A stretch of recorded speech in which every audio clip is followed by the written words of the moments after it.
السلام علیکم ویورز، 49ویں قسط کا آغاز ہو چکا ہے۔ ویڈیو شروع کرنے سے پہلے کائنڈلی میرا چینل سبسکرائب کر دیجئے گا اور بیل آئیکن پہ کلک کر دیجئے گا تاکہ آنے والی ویڈیوز آپ کو ملتی رہیں۔ بہت شکریہ۔ تو بڑھتے ہیں آج کے ایپیسوڈ کی طرف۔ اورال چولپان خاتون کو کہتا ہے تم اکیلی کیوں ہو، اسلحان کدھر ہے؟ چولپان خاتون کہتی ہے کہ میں کافی دیر سے اکیلی ہوں، وہ میرے پاس نہیں آئی، میں نے خادمہ کو بھیجا ہے اسے بلانے کے لیے۔ اتنے میں خادمہ اجازت لے کر کمرے میں داخل ہوتی ہے اور وہ کہتی ہے کہ میں نے ساری جگہ پر دیکھ لیا ہے لیکن اسلحان خاتون مجھے کہیں پر بھی نہیں مل رہی ہیں۔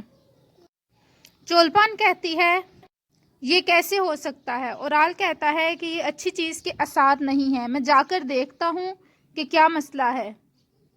دوسری طرف سعادتین کوپیک اپنے خیمے میں بیٹھا خنجر بنا رہا ہوتا ہے۔ اتنے میں ارطغرل اجازت کے ساتھ اندر آتا ہے۔ سعادتین کوپیک کہتا ہے ارطغرل صاحب آپ ابھی تک جاودار قبیلے میں ہیں۔ ارطغرل کہتا ہے مجھے آپ سے ایک ضروری مسئلے پر گفتگو کرنا تھی۔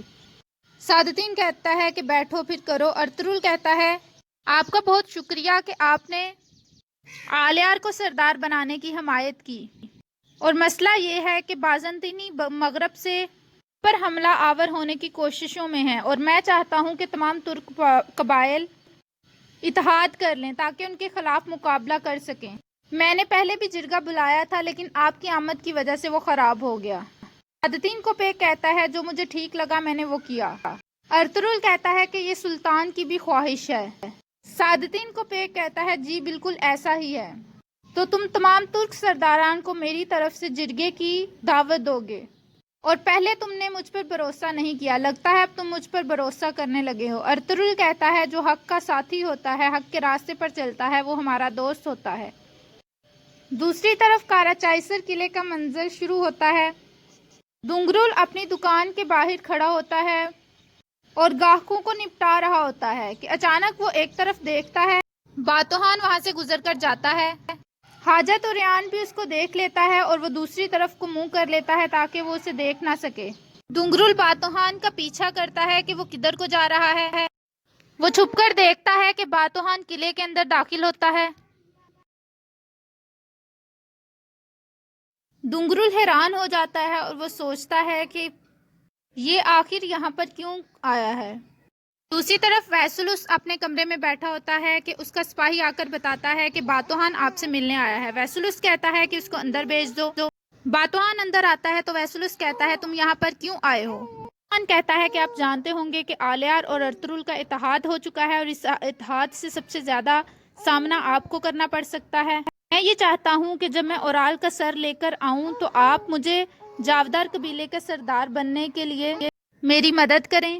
ویسلس کہتا ہے اور میں ایسا کیوں کروں گا؟ باتوہان کہتا ہے کیونکہ آلیار اور ارطغرل متحد ہونے کے بعد سب سے پہلے آپ کے خلاف کھڑے ہوں گے۔ ویسلس کہتا ہے اور تم جب سردار بنو گے تو تم میرے لیے مشکل کھڑی نہیں کرو گے، کیا ایسا سوچ رہے ہو تم؟ دوسری طرف جاودار قبیلے کا منظر شروع ہوتا ہے۔ آلیار کتلوجہ کو کہتا ہے اورال پر نظر رکھنی ہے، وہ غصے میں کچھ بھی کر سکتا ہے۔ اتنے میں سعادتین کوپیک اندر داخل ہوتا ہے۔ وہ آلیار کو کہتا ہے کہ تمہارے سردار بننے کی خوشی میں تمہارے لیے خنجر تیار کیا ہے۔ آلیار وہ خنجر کھول کر دیکھتا ہے۔ سعادتین کوپیک بتاتا ہے کہ اس کی مٹھی میں نے خود اپنے ہاتھوں سے تیار کی ہے۔ اب جب کہ میں کونیا جا رہا ہوں تو میں چاہتا ہوں کہ اسلحان خاتون سے شادی کر کے جاؤں۔ آلیار کہتا ہے انشاءاللہ ایسا ہی ہوگا۔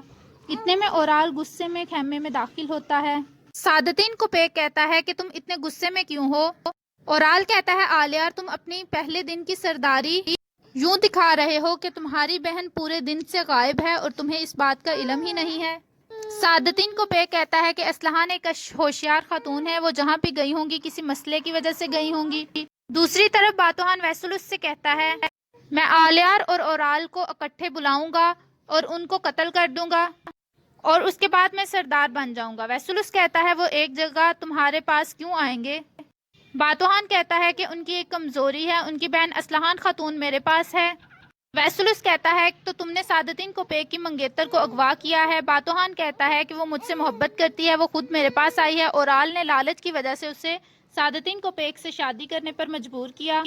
ویسلس اسے کچھ سونا دیتا ہے اور اسے کہتا ہے کہ میں تمہاری مدد کرنے کے لیے تیار ہوں۔ اس کے بعد باتوہان وہاں سے چلا جاتا ہے۔